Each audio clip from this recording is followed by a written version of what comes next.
This is News 25 with Deanna O'Donnell and Missy Kohler. News 25, local news you can count on. News is brought to you by J.K. Nelson Law. Call 727-9900 today for your free consultation. If you need a lawyer, you need Nelson. This segment of the news is brought to you by Silver State Health, bringing quality medical and psychiatric care to Pahrump. Call 775-505-1214 for an appointment. Happy Friday. I'm Deanna O'Donnell. I'm Missy Kohler. It is Friday, February 5th. Well, 2 people are flown to a Las Vegas trauma center as a result of an accidental shooting Thursday night here in Pahrump. Nye County Sheriff's Office deputies and Pahrump Valley Fire and Rescue medics were called to an apartment on Quartzsite Avenue around 7:30 Thursday night. They arrived to find a man and a woman with gunshot wounds to their hands. Both patients were transported by ambulance to Mercy Air's helipads, then flown to a Las Vegas trauma center for treatment of their injuries. Right now, it appears the 2 people were injured due to an accidental discharge of the firearm. The Nye County Sheriff's Office is investigating. The Nye County Board of County Commissioners held a special meeting yesterday. The first item for possible action on the agenda was discussion and deliberation to adopt, amend, and adopt or reject a Nye County resolution in support of the local economy and businesses impacted by COVID-19 restrictions, including requests for a reduction of said restrictions to protect local businesses. The meeting began with a statement from Nye County District Attorney Chris Arabia, who offered legal advice on behalf of the DA's office. I just want to be clear that this item did not pass legal review for a variety of reasons. The Board of County Commissioners can still adopt it if it wants to. The district attorney cannot prevent that. That's not my role. My role is to provide advice. I've had citizens tell me that they're being told that I'm trying to block this resolution, and I would say to them that if a commissioner tells you that, that commissioner is misleading you.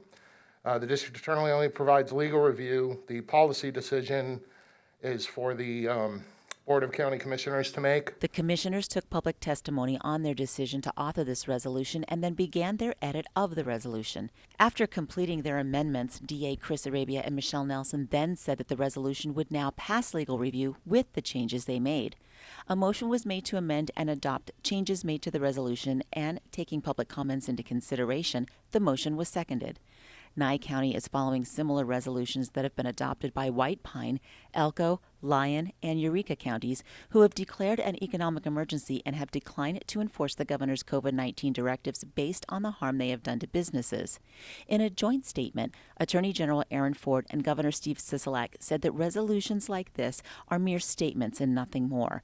They have no force of law and cannot override the governor's emergency directives, which have been issued under state law and upheld in courts several times.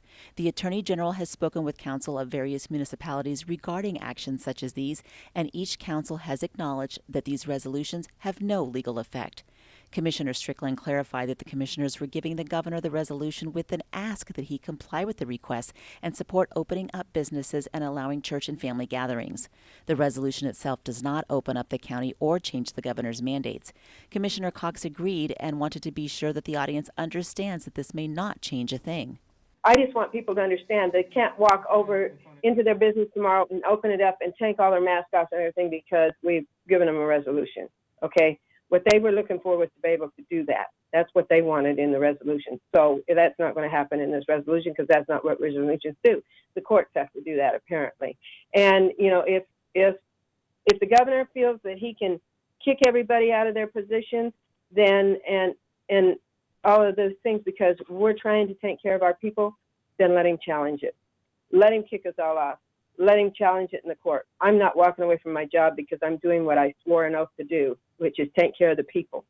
And this is basically, I'm going to support it because I don't think it's going to hurt anything.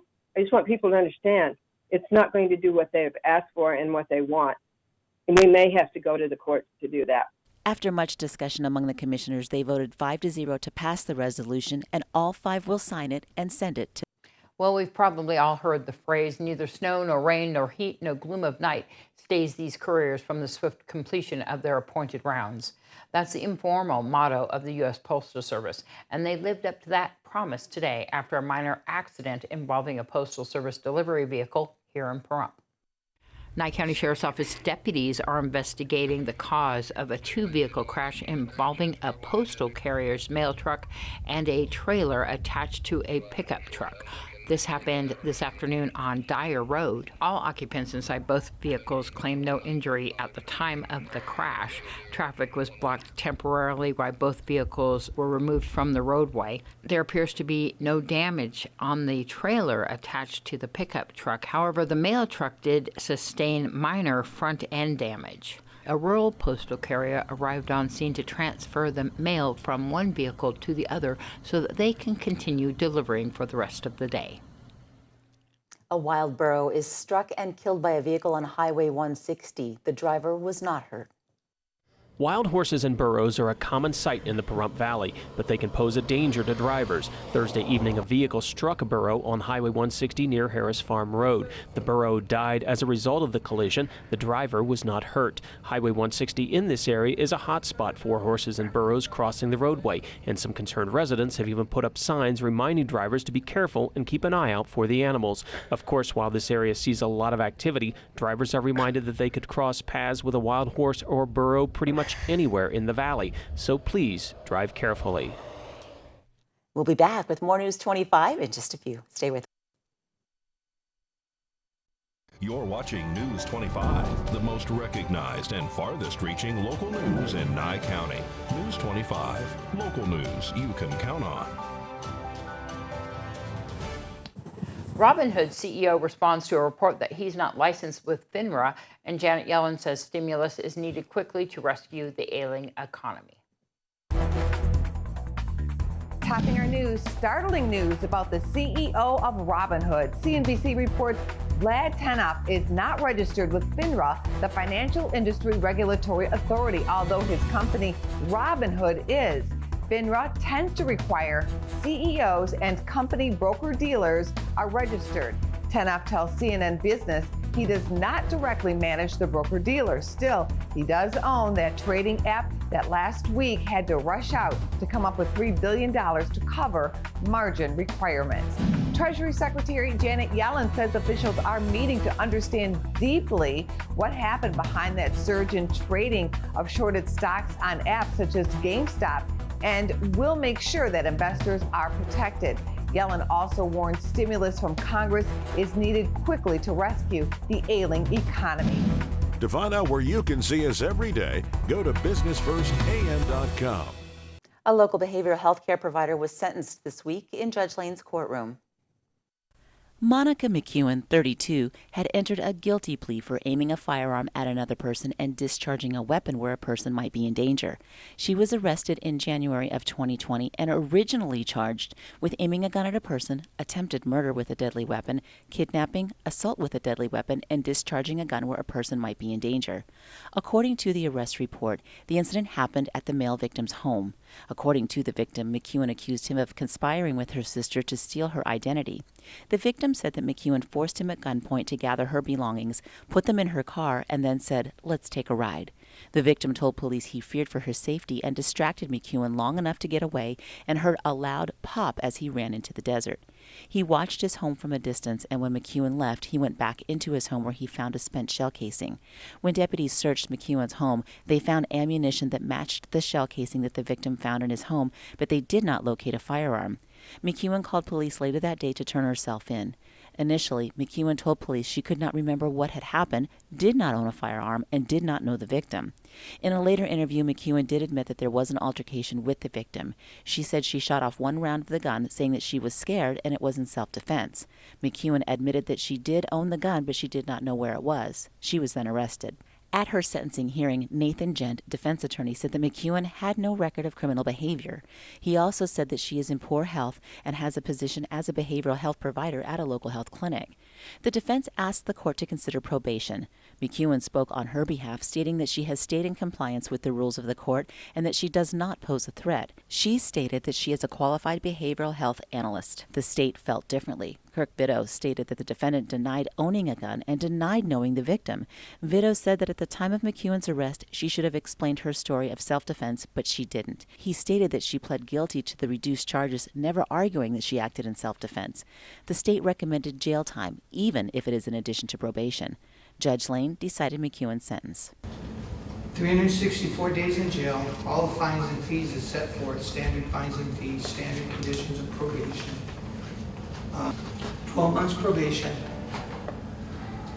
3 months flat time. Judge Lane asked if the gun was ever recovered, and when he learned it had not been, he said that made him uncomfortable. The court was sure to confirm that McEwen had her needed medication before she was transported to detention.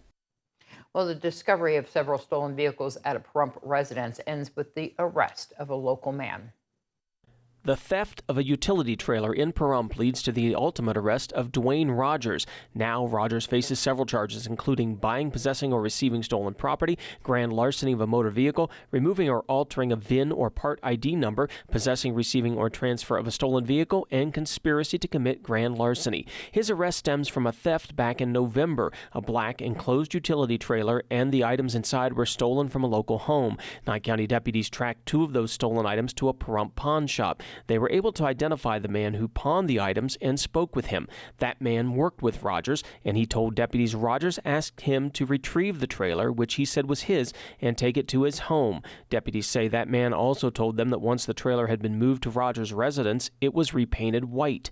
Based on that information, deputies were granted a search warrant for Rogers' residence. During their search, officers located the stolen trailer. They also discovered that a travel trailer in which Rogers was living was returning stolen out of Las Vegas. In addition, deputies found a black flatbed trailer which had an altered VIN number and a U-Haul car dolly which U-Haul reported missing from their inventory. Based on observations and the items discovered during the search, Rogers was placed under arrest and transported to the Nye County Detention Center. It's Super Bowl weekend, which means it's also Puppy Bowl weekend. Woohoo! We'll have details on that after the break. You're watching News 25, brought to you by Mountain West Lawyer, Injury Attorneys, 727-9500. News 25, local news you can count on. You know what's happening this weekend? Oh, do tell me. Super Bowl. Well, Super Bowl is happening, and of course, it's going to be the Kansas City Chiefs and the Tampa Bay Buccaneers going head-to-head down there in Tampa Bay for the 55th annual Super Bowl. You know, it's a little bit different this year because, of course, yes, you know, it's, you know, all the Super Bowl parties are, of course, different because of COVID, and the Super Bowl itself, I really love that they let in a bunch of first responders who had already been vaccinated there at the Super Bowl. That's something that's super, you know, just a wonderful thing that they did. But, you know, they got all social distance. And they're going to be down there playing. And I know that we are talking about Tom Brady, of course. You know, they love to say how old he is. They don't stop talking about how old he is. He's a youngin' to I know. You know what else is cool about the game this year, too? This is the first time that a home team has hosted the Super Bowl. Yeah. So you know what's so great about that is we're going to see how Tom Brady and Patrick Mahomes battle it out there on the Super Bowl. Of course, you can see that on CBS and all the NFL channels as well. But there's also another bowl going on. There's the Puppy Bowl, which I love watching every year. I have to go back and forth between the halftime show and the Puppy Bowl because it is so much fun. You watch that all throughout the game. This year is the 10th anniversary of the Puppy Bowl on Animal Planet. They've got rescue dogs that are coming in, and how much you want to make a bet every single one of them finds a home after that. Martha Stewart and Snoop Dogg, of course, hosting the Puppy Bowl. I don't know. I may have to record it on one channel, watch the game. I don't know. There's going to be a lot of nachos eaten on Sunday and chicken wings, and I think it'll be a really good time. Got to watch those puppies. Love the Puppy Bowl. You know, they talk about the commercials and that some advertisers have pulled out, but I really think that, you know, it's a great thing that they would stay in and keep advertising. Sure. Some of them even decided that they're going to donate some of their money to COVID and different programs related to getting the vaccination information out there. But I got to tell you, I can't wait to see what commercials end up being. And of course, I want to see what's going to happen there at the Puppy Bowl as well. And you can look at the highlights all afterwards. I know that's on Animal Planet. And speaking of dogs, well, it's Friday, and you know what that means. It's another great day for a pet adoption. Darby O'Donnell's down there at Desert Haven Animal Society. Who does she have this time? She's got Stella today. Let's meet Stella. Today's Save a Pet is proudly sponsored by Jason Ernest with Mountain West Lawyers. Call 775-727-9500. Hi, I'm Darby here at Desert Haven Animal Society, and today we are joined with Stella. Stella is a dark brown, blackish colored pit bull. She has beautiful coloring. She actually has some white on the front of her face and on her chest with little polka dots on it. Beautiful brown eyes. Stella was an owner surrender with 2 puppies. They came in extremely malnourished, super emaciated, not in good conditions at all. It came from an extremely abusive situation. So she is super sweet, was a little bit skittish in the beginning, but warmed up unbelievably quickly. You definitely want to spend a minimum of 15 minutes in the yard with her and see her cute little personality. She will definitely need to go into a home with someone who's understanding of her previous situation, and will go and take the time to actually train her properly and do a lot of positive reinforcement. So if you want to come and see Stella or any of her friends here at Desert Haven Animal Society, please give them a call ahead of time to make an appointment. 775-751-7020, or you can look them up on Facebook at Desert Haven Animal Society. News 25 WeatherCam is brought to you by Lerner and Rowe Injury Attorney's Office in Pahrump. In a wreck, need a check? Call 702-877-1500. Hi, good evening, Nevada. It's John Kohler from the KPVM Channel 25 Weather Studios. And through the magic of a green screen, I'm here in Tampa Bay. Getting ready for the game this weekend. It's an open-air stadium. What's the weather going to be like in Tampa Bay? It could matter. In fact, it's going to be like storming. They're predicting thunderclouds and 65 degrees and wet lightning. It's going to be nuts. But how about here in Pahrump? Well, we'll tell you all about the weather coming up for your Super Bowl weekend when we return. News 25 weather is brought to you by Dairy Council of Nevada. The splash of cream in your coffee, the dollop of sour cream on your burrito, the melted toasty cheese on your pizza. Undeniably delicious, undeniably dairy. Enjoy what's real. Hi, good evening, Nevada. It's John Kohler from the KPVM Channel 25 Weather Studios, celebrating a Friday today. Yay! Let's celebrate it, right? Let's celebrate James Dewar's birthday on this date back in 1893. That was the guy that invented the Twinkie in 1930. Just launched the whole Hostess company. That guy lived to be 93 years old. He ate 3 Twinkies a day. So don't discount the value of preservatives in your food. All those people up in Fernley, you know what I'm talking about, you natural eating people. 51 degrees was all you were enjoying today. 23 for a low tonight. Out in Fallon, it was 55 for a high, 21 for a low. In Carson City, 53 for a high today, 23 for a low. Out in Tonopah, still the chillest spot around. 51 degrees was your high today. And also a chill spot on the low end, 20 degrees on the low end. Goldfield, 55 degrees for a high today, 22 for a low. Out in Beatty, it was 68 degrees and 35 for a low tonight. Is what you should expect. Look at that, 69 degrees in Amargosa, 37 for a low tonight. And you even beat out Las Vegas. Look at that. All they got was 66 degrees. Yeah, it's right out in Las Vegas, 66 degrees. 41 will be what you should expect tonight. If you want any warmer, well, why don't you head out to Death Valley at 74 degrees. And 49 for a low tonight here in the Paradise Pahrump, where the grass is green, and Saturday night is shrimp night at Irene's at 61 degrees. 66 is your high today. We saw some winds out of the west. Well, I didn't see them. I felt them. I was like, all right. Humidity was 24%. I didn't surprise me other than we didn't see too many clouds. So I was all right. Sun rose this morning, 6:41 a.m. Setting right now. Go outside. Look at it. 5:15 p.m. You're going to see it lingering there for a minute. Lows tonight, we'll expect about 37 degrees. Northeasterly winds to 7 miles per hour. And humidity, again, 34%. But, not too scary. And actually, as we think about it, let's look at the rest of the week. Got a couple more days. So this weekend's going to be great. It's going to be clear skies shining on me. Temperatures all the way up to 70 degrees as we head on into the week. And actually holding almost to the 70-degree mark as much as through Thursday, when clouds are returning a little bit Monday, Tuesday, and Wednesday. Friday looks like winds are going to be kicking up, some more puffy clouds. We'll see what that holds. We'll see if there's something developing there. But a beautiful clear sky weekend here in the Paradise Pahrump and all of Nye County. So there you go. Back to the desk. It's Missy, Indiana. Thanks so much, John.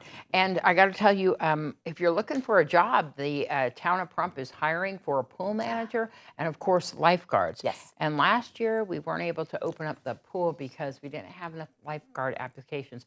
We want to avoid that this year. So if you would like to apply, where can they do that? NyeCounty.net/jobs. Doesn't that sound like a fun job, like a fun summer job? I like the whole idea. I know, I like it too. They have there on the Bob Road that you can get a free tan, but I'm saying a tan with pay. Yeah, So, even better, yeah. even better. And they didn't open last year because they didn't have enough applicants. This year, we hope to change that. So if you're looking for a job. They have extended that deadline, by the way, and they're really hoping that we can get some lifeguards in there. And of course, the CPR and all that stuff is provided for you. So once again, that website to go to. NikeCounty.net/jobs. All right. Well, I'm going to make some pulled pork. What are you going to do?